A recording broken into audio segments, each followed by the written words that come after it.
9강 하나님 아버지의 영광에 동참하기. 영광의 영역을 여러분들 우리는 성경의 말씀을 통해서 알 수가 있습니다.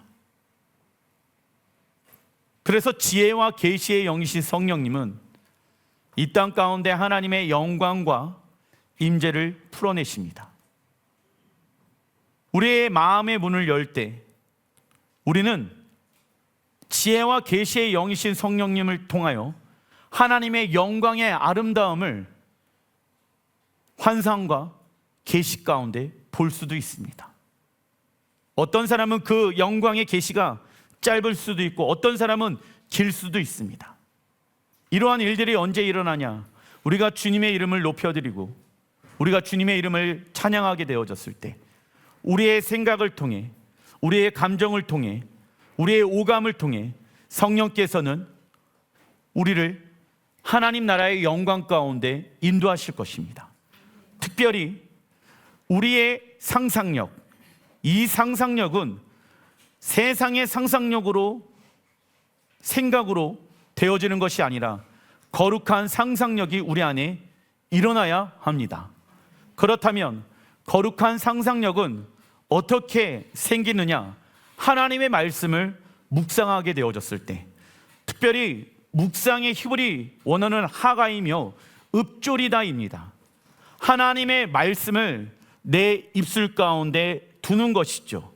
그리고 그분의 말씀을 내가 선포하고 기도하게 되어졌을 때, 예배를 드리고 찬양을 드리게 되어졌을 때 갑자기 하나님이 내 이 상상력 가운데 말씀으로 임하시기 시작합니다. 그래서 성경에 있는 내용들이 여러분들 보이기 시작합니다. 꿈과 환상과 계시가 그래서 풀어지는 것이죠. 그래서 지혜와 계시의 영이신 성령님은 우리에게 그 하나님의 나라가 어떻게 위대하고 위엄이 있는지를 알려주시길 원하시며, 그리고 그 하나님 나라에 거하시고 계시는 그 예수와의 아름다움의 계시가 우리의 삶 가운데 풀어지길 원하신다라는 것입니다. 이거는 실제로 일어나는 일들이죠. 그래서 하나님의 영광을 아주 좁고이지만 조금 경험한 사람들의 공통적인 특징은 무엇이냐? 주를 위해 살기 시작합니다. 세상의 것들이 싫어지기 시작합니다. 단락 1번, 지혜와 계시의 영이신 성령님께서 우리를 위해 하시는 일은 무엇인가? 에베소서 1장 17절 18절에 말씀하고 있죠. 첫째, 무엇입니까? 읽어보겠습니다. 하나님의 깊은 것, 곧 하나님의 아름다운 성품을 찾게 해 줍니다. 하나님의 아름다우심은 무엇을 말하냐? 하나님의 아름다우신 성품. 하나님의 성품은 수만 가지, 수억 가지입니다. 그래서 우리가 하나님 나라에 들어가게 되어지면은 우리는 하나님의 아름다운 영광을 매일마다 보게 되어질 것입니다. 그런데 아무리 잘생긴 남자, 아무리 이쁜 여자 매일 보게 되어지면은 질려요. 그러나 하나님의 영광의 아름다움을 보잖아요. 매일마다 그분은요, 새롭게 당신의 성품과 영광과 임재를 우리에게 계시해 주십니다. 지겨울 수가 없는 거예요. 세상의 것들은요 지겨워요, 시간이 지나게 되어지면은. 그러나 하나님 앞에 나아가잖아요. 하나님의 영광의 아름다운 성품을 보게 되어지잖아요. 그러면 우리는 그 영광에 우리의 마음, 생각, 뜻이 사로잡히게 되어집니다. 그래서 천사들과 24장로들이 그 주님의 아름다움을 보게 되어졌을 때 단 한마디를 외칠 수밖에 없습니다. 거룩, 거룩, 거룩. 거룩이라는 단어의 뜻은 무엇입니까? 주님은, 하나님은 그 세상 어떠한 것보다 비교할 수 없으신 분이십니다. 그분은 세상의 종기보다 비교할 수 없는 종기를 가지고 계십니다. 하나님은 세상의 능력보다 비교할 수 없는 능력을 가지고 계십니다. 그래서 지겨울 틈이 없는 거예요. 그러다 보니까는 여러분들, 우리의 신앙은 언제 자라난다? 하나님이 어떠한 분인지를 알게 되어졌을 때 우리의 신앙은 자라난다. 그래서 하나님 나라에 들어가잖아요. 우리의 무엇이 자라난다? 신앙이 자라나, 믿음이 자라나. 왜요? 하나님의 보좌 가운데에 나아가서 내가 매일마다 알고 있는 하나님을 보는 것이 아니라 매일 매 순간 매 초마다 다르신 그 하나님의 영광의 아름다움을 알게 되어지니까 나도 믿음이 무엇 되어진다? 자라나고 성장하게 되어진다. 그 나를 위하여 우리는 어떠한 환경 가운데 있더라도 예수의 이름으로 그 환경을 돌파하며 어떠한 어려움의 관계 가운데 있더라도 그 예수의 이름으로 그 어려웠던 관계를 서로 사랑하며 서로 용서하며 돌파하는 시간들을 가져야 되는 것이요. 왜냐? 예행 연습이죠. 둘째는 무엇입니까? 하나님 나라의 기업의 영광의 풍성함이 무엇인지를 알려주신다. 지혜와 계시의 영이신 성령님은 하나님 나라의 기업이 얼마나 영광스럽고 풍성한지를 알려주고 계신다. 그래서 없어지고 썩어져가는 이 땅의 옛 구습을 따라 살아가지 말아라. 영광스러운 하나님의 나라가 이 땅 가운데 오게 되어지며 하나님은 그 나라의 영광의 기업을 우리에게 주시길 원하신다. 이 땅의 시간들은 뭐라고 말하고 있습니까? 금이다 라고 말하고 있죠. 이 땅의 시간, 금과 같은 시간들을 너를 위해 살지 말아라. 없어질 이 땅의 영광을 위해 살지 말아라. 영원한 하나님 나라의 영광의 기업을 위하여 살아가라. 그래서 하나님은요, 모든 사람들에게 균등하게 다 시간이라는 무엇을 주셨다? 금을 주셨다. 그 시간의 금을 가지고 주께 영광을 올려드리는 자. 왜 이렇게 살아갑니까? 장차 우리가 받게 되어질 하나님 나라의 영광의 기업은 우리가 상상할 수 없을 정도로 위대하고 거대하기 때문입니다. 이것을 알려주시는 분이 누구이십니까? 지혜와 계시의 영이신 성령님. 내 뜻대로 살지 않게 하여 주시고 주의 뜻대로 살게 하여 주십시오. 우리에게 하나님의 아름다우신 성품과 하나님 나라에 대한 계시가 더 풀어지길 원한다라고 하면 우리는 먼저 지혜와 계시의 영이신 성령님을 구해야 된다. 왜냐하면 하나님의 나라는 단순히 지식의 전달이 맞다 아니다. 아닙니다. 아름다우신 그 하나님의 성품을 더 알길 원한다라고 하면은 우리는 더 해야 할 것이 있습니다. 무엇입니까? 순종과 그리고 대가지불과 희생인 거예요. 그런데 왜 순종하고 대가지불을 하는지 아십니까? 더 고귀하고 더 위대한 가치를 발견하였기 때문에 내가 그것을 선택하는 거예요. 누가 억지로 시켜갖고 하는 것이 아니에요. 이게 맞기 때문에, 이게 더 옳은 것이기 때문에, 이게 더 위대한 가치이기 때문에 내가 그것을 선택하기로 결정하는 것이 무엇입니까? 순종이에요. 대가지불이에요. 그래서 대가지불하며 순종하는 삶을 살아가는 이들의 모습을 보면 육체의 사람들은 이해가 안 돼요. 그래서 뭐라고 얘기합니까? 그만 좀 했으면 좋겠어 라는 말을 합니다. 그런데 그 사람은 말릴 수가 없어요. 왜? 그들보다 더 위대한 가치를 보았기 때문에 그 가치를 위해 내 모든 것을 무엇하기 시작합니까? 던지기 시작하더라. 이사야 55장 8절의 말씀 같이 한번 읽어보겠습니다. 이는 내 생각이 너희의 생각과 다르며 내 길은 너희의 길과 다름이니라. 여호와의 말씀이니라. 이는 하늘이 땅보다 높음 같이 내 길은 너희의 길보다 높으며 내 생각은 너희의 생각보다 높음이니라. 아멘. 여러분들의 육체의 생각과 하나님의 생각은 같아요? 달라요. 그래서 무언가를 선택하게 되어졌을 때 내 육체가 원하는 것, 내 마음이 원하는 것을 선택하지 말라. 어떤 사람은 이렇게 얘기합니다. 기도 잠깐 해보고 나서 목사님, 내 마음이 평안한 것 같아서 이것을 선택했어요. 그런데 보니까는 욕심이 가득가득 차 있어. 그러니까 욕심이 가득가득 차 있는 상태에서 욕심의 것을 취하니까는 마음이 어때? 편안하지. 이제 됐다. 왜? 욕심의 것을 내 마음에 채웠잖아. 그러니까 마음이 뭐예요 지금? 만족하죠? 평안하죠? 그걸 선택하면 안 된다고요. 육신의 생각과 너희의 생각과 하나님의 생각은 같다 다르다. 달라요. 그래서 우리는 무언가를 선택하게 되어졌을 때 집을 이사해야 합니까? 직장을 옮겨야 됩니까? 학교를 선택하게 되어졌을 때 동일해요. 남자와 여자와 하나님 어떠한 사람과 결혼해야 됩니까? 라고 선택하게 되어졌을 때 우리는 그 중심 가운데 내 감정과 내 생각이 있어서는 된다 안 된다? 안 됩니다. 무엇이 있어야 됩니까? 하나님의 말씀을 가지고 선택해야 된다. 왜요? 진리가 너희를 자유케 하리라. 육체의 것을 선택하게 되어졌을 때 반드시 무엇이 따라오게 되어집니까? 후회라는 것이 따라오게 되어집니다. 생각에는 두 가지가 있습니다. 첫째, 하나님의 생각이며 둘째는 무슨 생각입니까?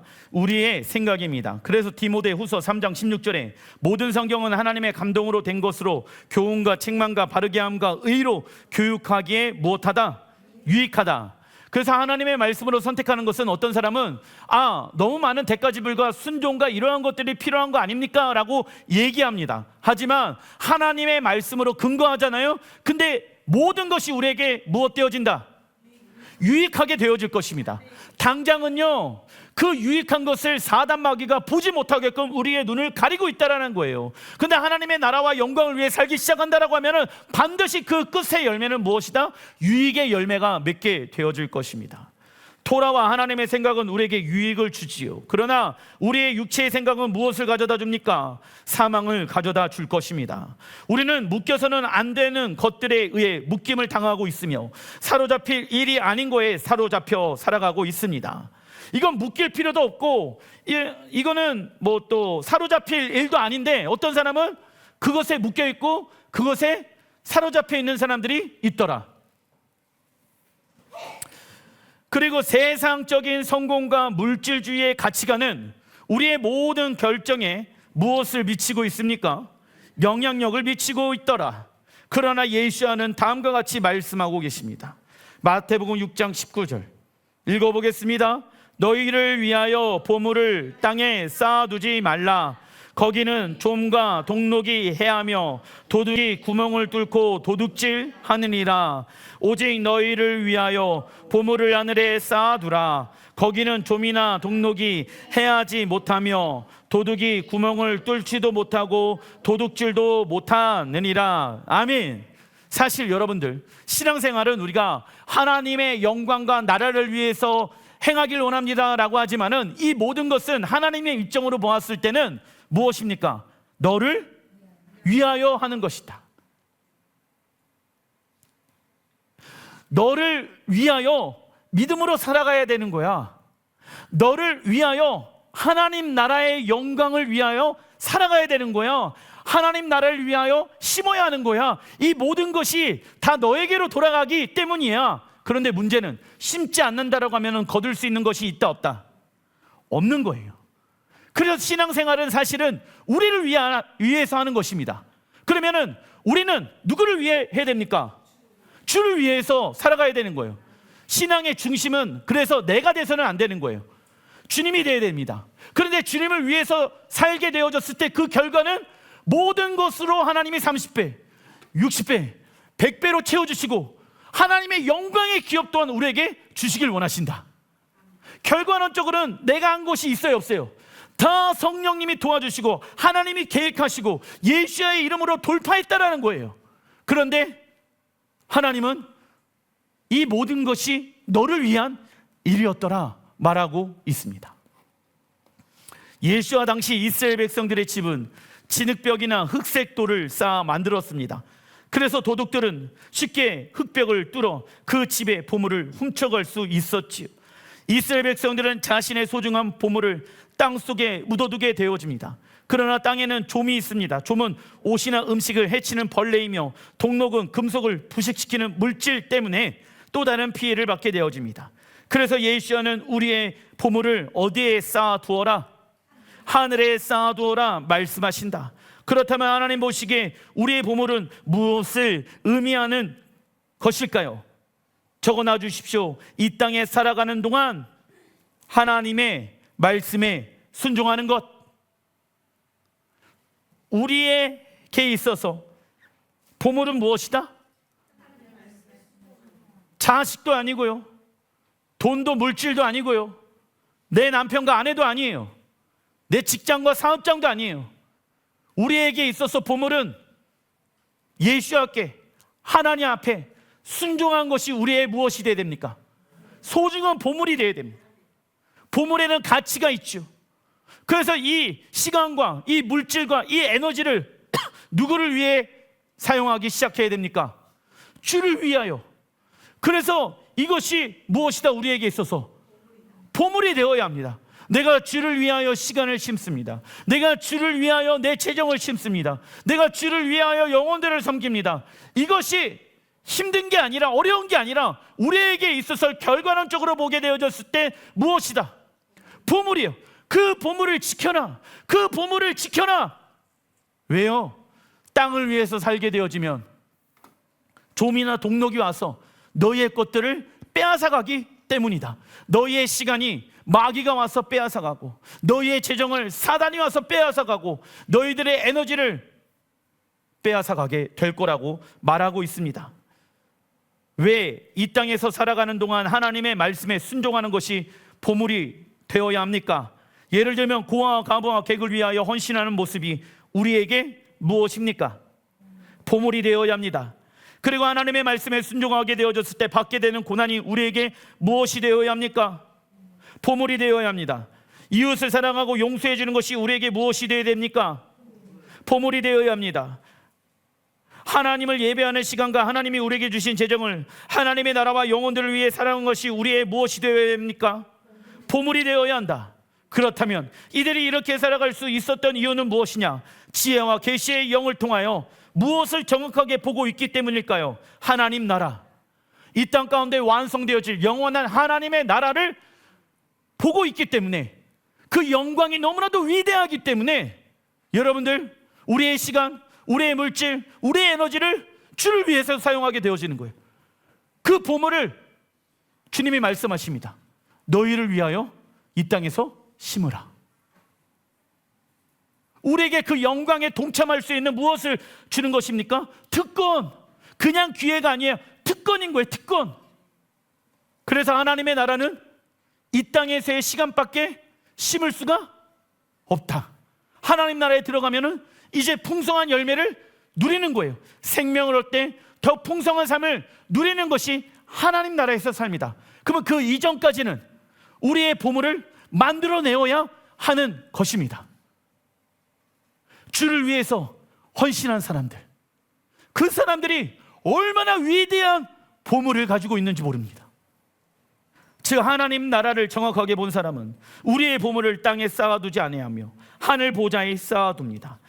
지혜와 계시의 영이신 성령님은 우리가 하나님 나라를 더 정확하게 볼 수 있도록 우리를 높은 곳으로 인도해 주십니다. 요한계시록 21장 10절 읽어보겠습니다. 성령으로 나를 데리고 크고 높은 산으로 올라가 하나님께로부터 하늘에서 내려오는 거룩한 성 예루살렘을 보이니 하나님의 영광이 있어. 여러분들, 지혜와 계시의 영이신 성령님이 사도 요한을 어떻게 합니까? 성령으로 나를 데리고 크고 높은 산 올라가, 어디입니까? 새 예루살렘 성전을 보게 했다라는 거예요. 우리도 여러분들 새 예루살렘에 대해서 설교를 많이 들었습니다.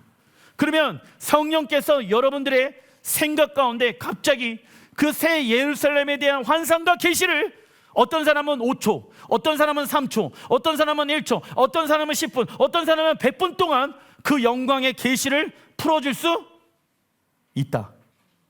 짧고 길고 한다고 해가지고 무엇이 하나님의 계시고 환상이냐라고 생각하지 마시길 바랍니다. 계시와 환상의 근거는 무엇을 통하여 해야 됩니까? 내가 원하는 생각을 얘기하는 게 아니라 하나님의 음성을 듣고 그 모든 환상과 계시의 중심 안에는 하나님의 말씀을 통하여서 선포해야 됩니다.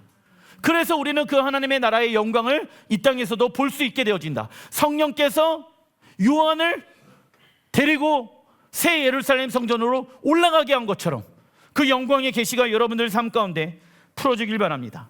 그러나 사단은 돈이면 뭐든지 할 수 있다 라는 생각, 돈이 없으면 불행하다 라는 생각, 돈이 있으면 행복하다 라는 생각, 돈이 자신의 것이라고 생각을 하게 만든다. 그 결과 우리는 돈에 묶여 살아가기 시작한다.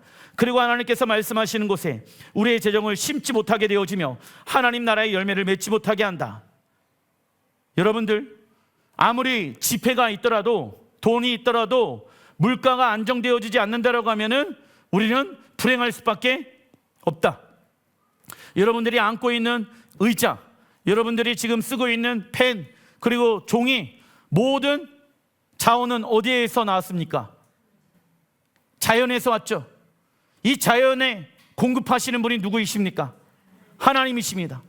땅에서 열매를 맺게 하시는 분은 하나님이시다. 하늘에 비를 내리시고 해를 통하여서 열매들을 성장하게 하시는 것은 하나님이시다. 그래서 우리가 겸손해야 된다. 이 물질은 내게 맞다 아니다. 아닙니다. 주의 것입니다.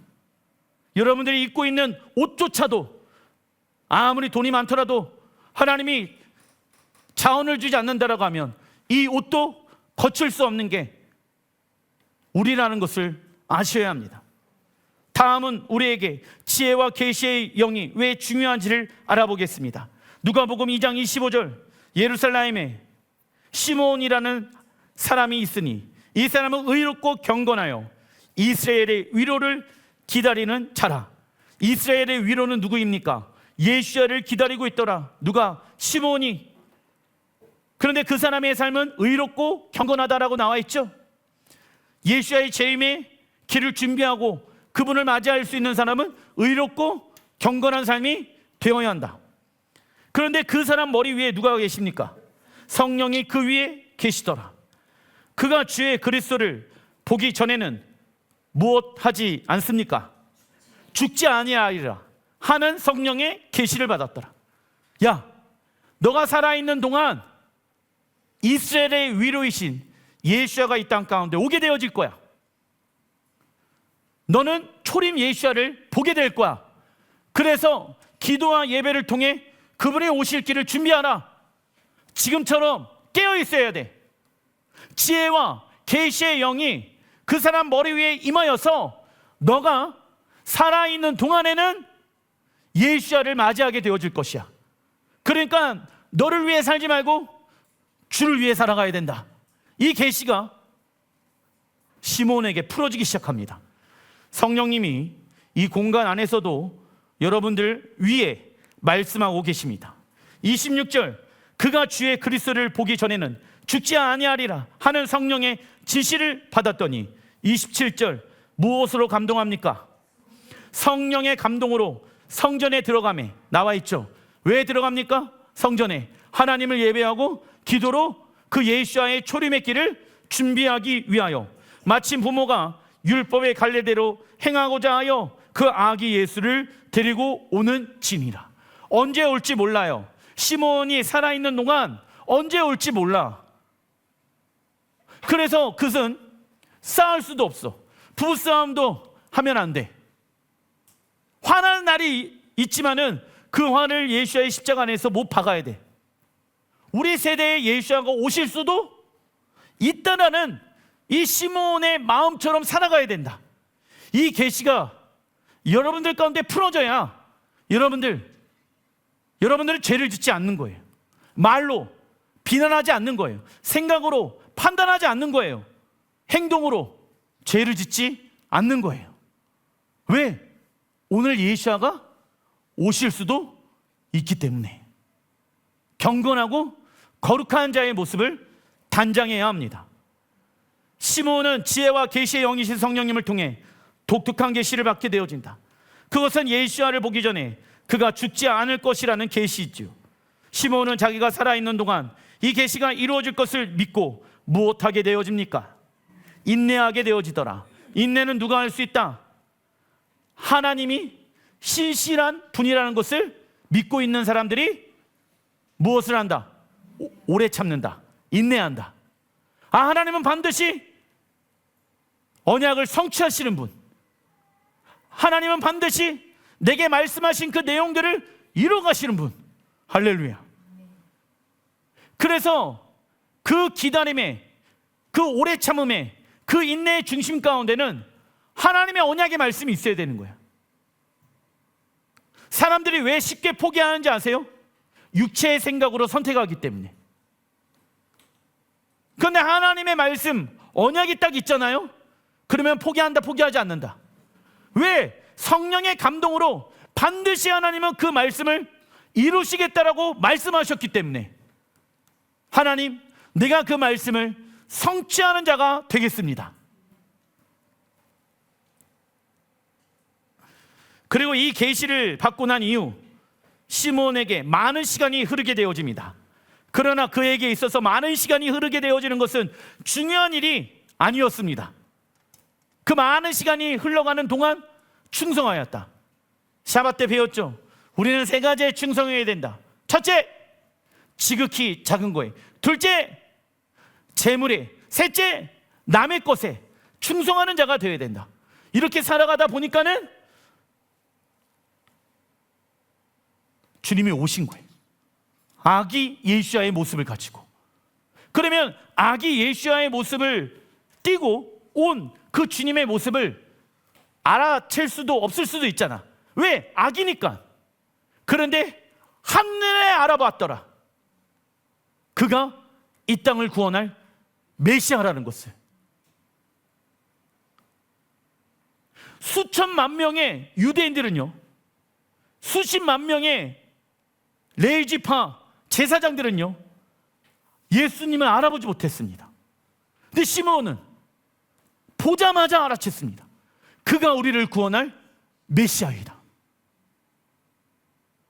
왜요? 깨어 있었으니까. 왜요? 충성하고 있었으니까. 왜요? 인내하고 있었으니까. 근데 시므온처럼 준비되어지지 아니하는 사람들은 예수께서 이 땅 가운데 재림하시게 되어졌을 때 그를 맞이하지 못하게 되어질 것입니다. 그 숫자는 많을 것입니다. 왜냐? 성경의 역사는 반복되어진다. 수천만 명의 유대인들이 당시 예수의 초림을 알아본 것이 아니다. 소수의 사람들, 깨어있는 사람들이 예수의 오시는 길을 준비하게 되어진 것처럼 마지막 때에도 동일하게 그 일들은 반복되어질 것이다. 천국 가는 이유가 천국에 가는 것이 더 좋기 때문에 지옥보다는 이러한 신앙을 가지고 천국에 가고자 하는 마음을 가져서는 안 됩니다. 내가 천국 가고자 하는 이유는 단 하나, 그곳에 주님이 계시기 때문이죠. 그리고 우리가 신앙생활하는 것은 무엇을 의미합니까? 신랑이 신 하나님과 결혼하는 것을 의미한다. 내가 천국 왜 가고 싶어 해요? 신랑 하나님과 무엇하기 위해? 영원토록 살기 위해, 결혼하기 위해 가는 것이다.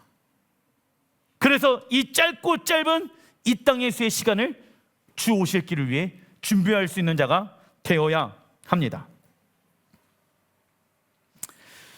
그는 이 계시가 하나님으로부터 왔다라는 것을 믿었기에 어떠한 일이 있어도 성전을 떠나지 아니하고 기도와 인내로 주님 오실 길을 준비하였다. 우리 또한 시므온처럼 재림 예수야를 기다리기 위해서는 어떠한 열매를 맺어야 합니까? 인내의 열매. 그렇다면 인내는 어떻게 만들어질까요? 고린도전서 13장 4절에 사랑은 오래 참고 사랑은 온유하며 시기하지 아니하며 말씀합니다. 성경에서 말하는 오래 참음의 시작은 무엇을 통하여 얻을 수 있을까요? 하나님과 사랑의 관계, 그분의 사랑 가운데 있다 보면 인내하게 되어진다니까요. 이웃을 향한 사랑의 마음이 없습니까? 그러면 하나님과의 사랑을 먼저 점검해 보시기 바랍니다. 하나님과 이웃 사랑하는 것은 연결되어져 있습니다. 그러면 하나님을 사랑하다 보면은 이웃을 오래 참게 되어집니다. 왜? 하나님이 나를 얼마나 사랑하며 하나님이 얼마나 나를 인내하고 계시고 오래 참고 계시는지를 내가 알아. 그 사랑을 내가 경험했기 때문에 내가 그 영혼들, 내 이웃들 무엇하기 시작합니까? 오래 참기 시작하더라. 그러면서 인내하는 방법을 배우기 시작하는 거예요. 그래서 인내하는 그 과정 가운데 주님 오시는 그 길 가운데 우리는 하나님과의 깊은 사랑 가운데 있다 보면 주님은 주님의 일을 행하실 것입니다. 하나님께서 우리를 향해 오래 참으라고 인내하시는 이유는 우리를 사랑하시기 때문이다. 만약 하나님께서 우리가 죄를 지을 때마다 화를 내시고 노하셨다라고 하면 우리와 하나님과의 관계는 쉽지 않았을 것이다. 그래서 하나님은 인내를 베풀 가치가 없는 우리에게 인내의 풍성함을 계속해서 보여주고 계신다. 그 이유는 우리를 사랑하고 구원하시기 위함이죠. 그래서 우리가 하나님의 인내와 오래 참음을 십자가 안에서 경험했다라고 하면 우리 또한 다른 사람들 향해 인내함으로 하나님의 사랑을 보여주어야 한다. 인내는 당장 화를 내고 싶은 마음을 다스릴 수 있게 해준다. 특별히 즉각적으로 화를 잘 내는 기질의 사람들이 있습니다. 그렇게 태어난 사람들이 있어. 화를 잘 못 참는 사람들이 있어. 불과 같은 사람들이 있어. 근데 이 사람들이 핑계를 댑니다. 나는 원래 이래 말하면서 변명하기보다는 그 사람들은 하나님 앞에 나아가 잘못된 모습을 인정하고 무엇해야 됩니까? 회개해야 합니다. 자기 합리화시키면 안 됩니다. 왜냐하면 우리의 인내와 오래 참음은 문제를 악화시키기보다는 관계를 치유하는 방식으로 길을 찾게 해주기 때문이지요. 요한계시록 14장 12절에 성도들의 인내가 여기 있나니 그들은 하나님의 계명과 예수에 대한 믿음을 지키는 자니라 나와 있죠. 왜 인내합니까? 인내하면서 무엇을 지킵니까? 하나님의 계명과 예수에 대한 믿음을 지켜야 된다. 16절 구름 위에 앉으신 이가 낫을 땅의 휘두름에 땅의 곡식이 거두어지니라. 예수의 예리한 낫으로 추수되어지는 사람들은 누구입니까? 추수되어지는 그날을 위하여 이 땅에서 믿음으로 인내하는 사람이다. 그러나 인내는 무조건 오래 참는 것이 마땅하다. 아니다. 만약 우리가 무엇을 붙잡으면서 하나님의 말씀 적어놔 주십시오. 하나님의 말씀을 붙잡으면서 인내함을 배우지 않는다라고 하면 고난과 핍박의 때에 하나님을 신뢰하지 못하고 어떻게 되어진다?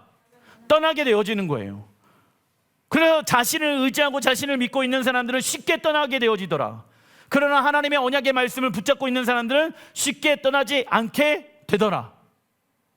무조건 오래 참으면 된다 안 된다? 안 됩니다. 하나님의 말씀을 근거를 가지고 오래 참으시길 주의 이름으로 축원드립니다. 누가복음 2장 36절 안나라 하는 선지자가 있어 나이가 매우 많더라. 이 시므온이 그 예수야에 오실 길을 준비했죠. 그런데 그 안에서 또 하나님이 준비해 놓은 사람이 안나라는 사람입니다. 이 안나라는 사람 나이를 계산해 보니까는 84세 84세까지 누구를 기다렸다? 예수와의 초림의 길을 준비하였다.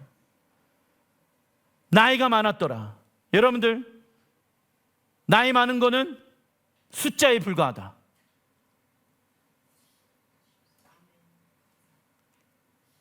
80세가 되더라도 90세가 되더라도 주님의 사랑을 경험한 사람들은 주를 앙망한 자들은 새 힘을 주리라. 물론 육체 가운데 어려움이 있었겠죠.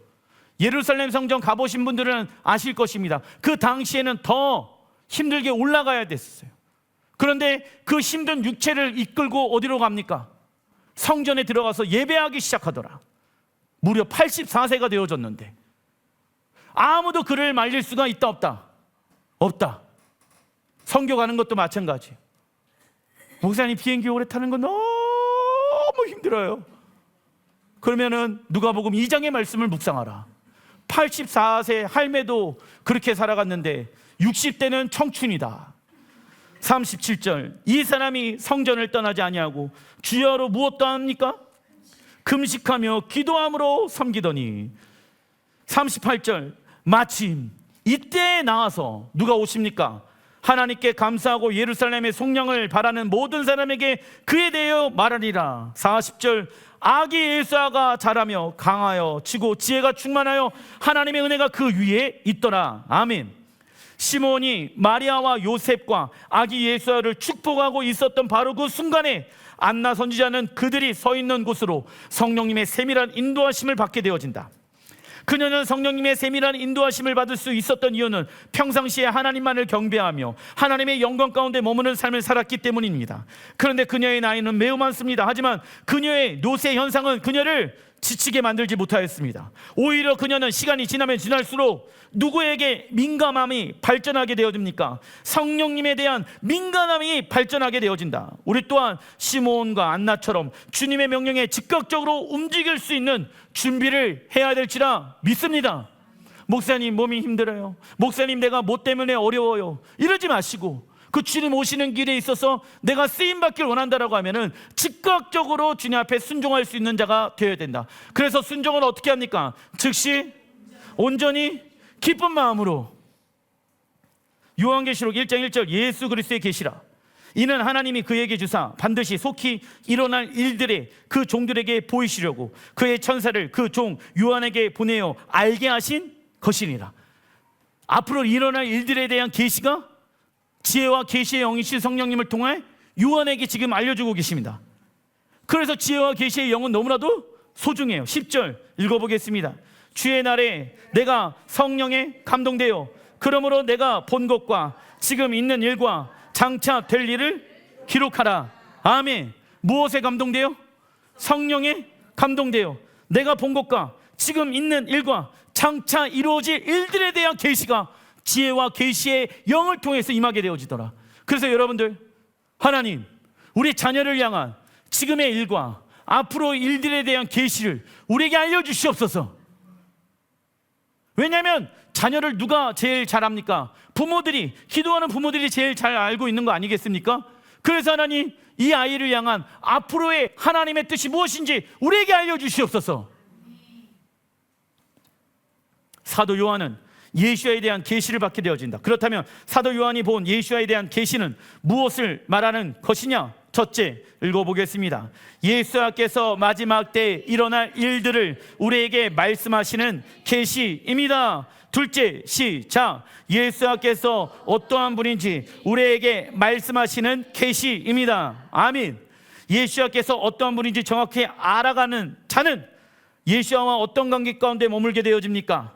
친밀한 관계 가운데 머물게 되어지며 예수야의 무엇을 사모하기 시작합니까? 통치와 다스림. 예수야가 어떤 분인지를 알아. 그러면 예수야와 친밀한 관계 가운데 있게 되어지고 이 사람이 사모하는 게 무엇입니까? 예수야의 통치와 다스림을 내가 더욱더 무엇합니까? 사모합니다. 왜? 내 모든 결과가 진리가 되게 하여 주시옵소서. 진리가 우리에게 유익을 주며 진리가 우리를 자유케 하며 진리가 우리에게 풍성함을 줄지라 믿습니다. 그리고 요한계시록의 심판은 두려운 것으로 해석돼서는 안 된다. 심판의 최종 목적은 우리에게 어떠한 날을 주시기 위함입니까? 새로운 날. 심판은 믿음이 없는 사람들에게는 어려운 것이지만 우리 예수야를 믿고 있는 사람들에게 심판은 무엇이다? 새로운 날의 시작이더라. 그날이 오게 되어질 때 만물은 완전히 무엇으로 회복되어집니까? 에덴 동산으로 회복되어질 것이며 우리는 신랑 예수야의 혼인잔치 가운데 들어가게 될 것이다. 그렇다면 사도 요한이 본 예수야에 대한 계시는 어떻게 받게 되어집니까? 적어놔 주십시오. 성령의 감동으로 받게 되어진다. 성령의 감동은 단순히 감정적으로 반응하는 것이 아니다. 성령의 감동은 우리의 영광과 육체가 하나님의 통치와 다스림의 영역 가운데 들어갔음을 의미하는 것이다. 아시겠죠? 찌릿찌릿 이게 성령의 감동일 수도 있겠으나 성령의 감동은 우리의 영광과 육체가 하나님의 통치와 다스림의 영역 가운데 들어가는 것이 성령의 무엇이다? 감동을 받고 있는 것이다. 요한계시록 4장 1절 이 일 후에 내가 보니 하늘에 열린 문이 있는데 그 음성이 이르되 무엇하라? 이리로 올라오라. 따라해 주십시오. 이리로 올라오라.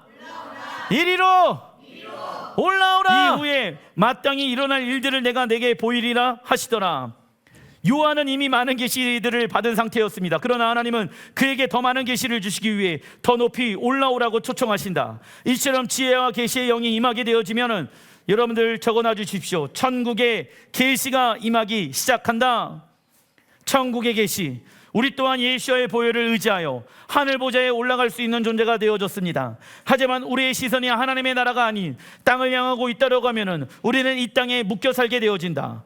요한복음 8장 34절에 예수께서 이르시되 죄를 범하는 자마다 죄의 종이니라.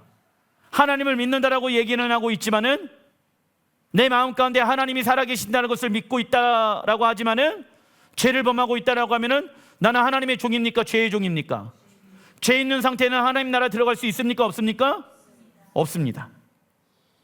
죄는 우리를 결박하여 예수께서 주신 자유를 빼앗게 되어집니다. 그래서 우리가 세상의 방법으로 우리 자신을 사랑한다라고 하면 우리는 누구와의 관계가 멀어지기 시작합니까? 하나님과 멀어지기 시작할 것입니다. 반대로 우리 자신을 십자가 안에서 부인하기 시작할 때 우리는 하나님과 어떠한 관계를 맺게 되어집니까? 친밀한 관계를 맺게 될 것입니다. 그래서 우리가 다른 것에 마음을 빼앗긴다고 하면 우리 스스로가 하나님의 영광 가운데 들어가는 것을 제한하게 될 것이다. 나 스스로가 하나님의 영광 가운데 들어가는 것을 제한하고 있는 거야. 주님은 이리로 올라오라 라고 말씀하고 계시는데 내 스스로가 싫어요. 가고 싶지 않아요. 왜? 내 마음은 주님도 좋지만 어떤 것도 좋아요? 세상의 것도 좋아요.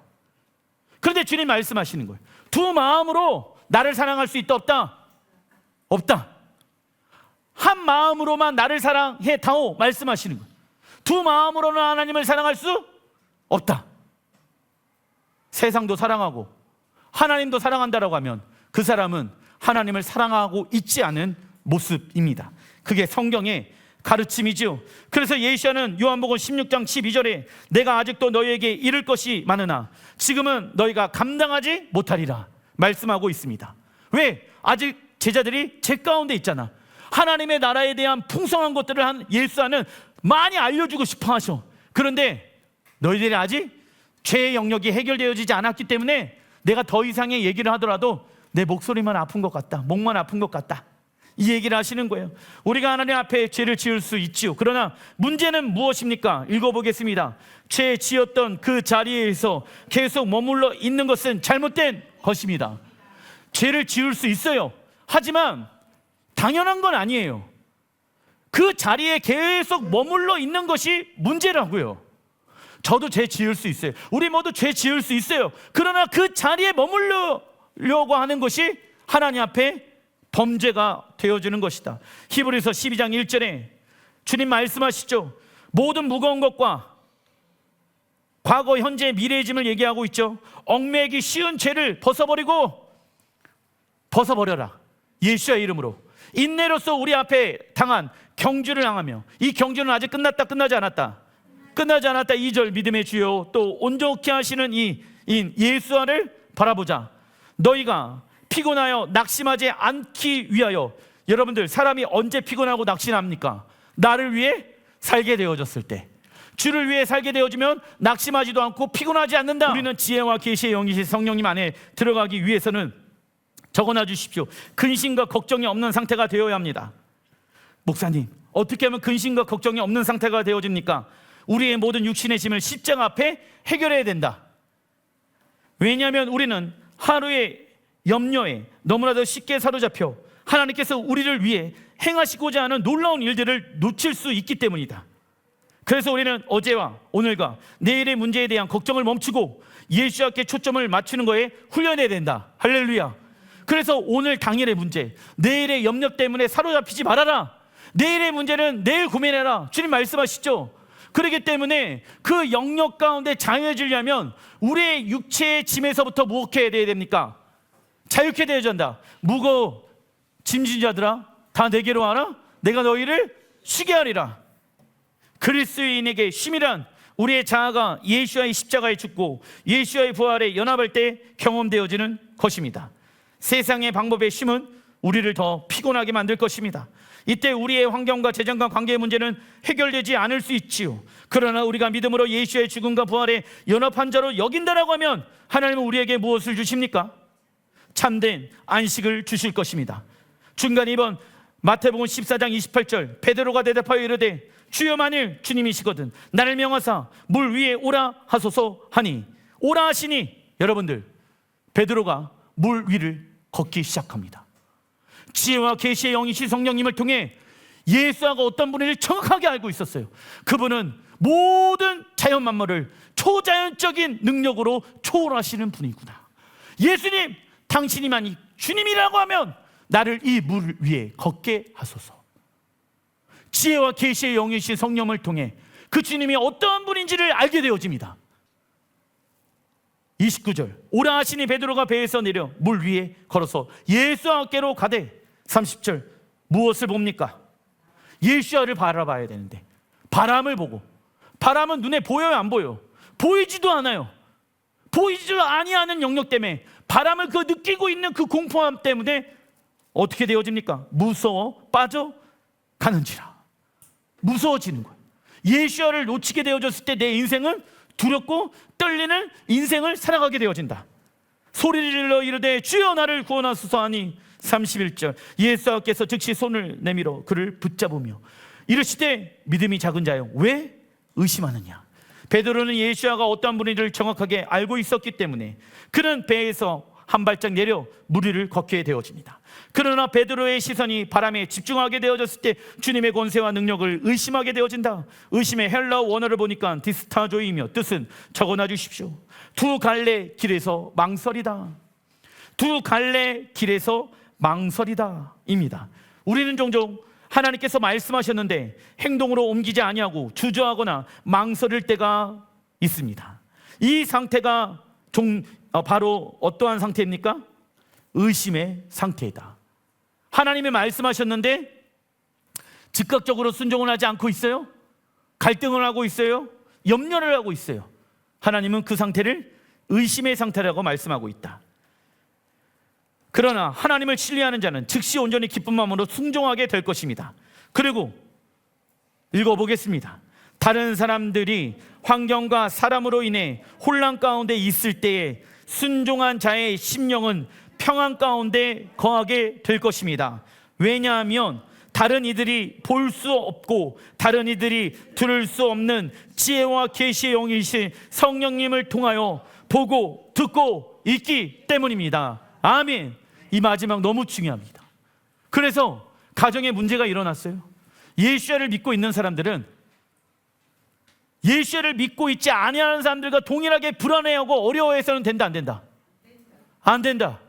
그때 예수를 믿고 있는 사람들은 불안에 떨고 있는 사람들에게 멈추시오. 불평불만하고 있는 사람들에게 멈추시오. 우리 가정을 향한, 너를 향한 하나님의 뜻과 계획이 무엇인지 그 음성을 들어봅시다. 그 사람이 얘기합니다. 엄마, 아빠, 지금 문제는 하나도 해결되어지지 않았는데 어떻게 엄마, 아빠는 평안합니까? 왜냐하면 나는 그 일을 넘어서서 일하시고 계시는 하나님을 보고 있기 때문이다. 이 문제는 아무것도 아니다. 이 문제는 잠잠해질 거다. 고요해질 거다.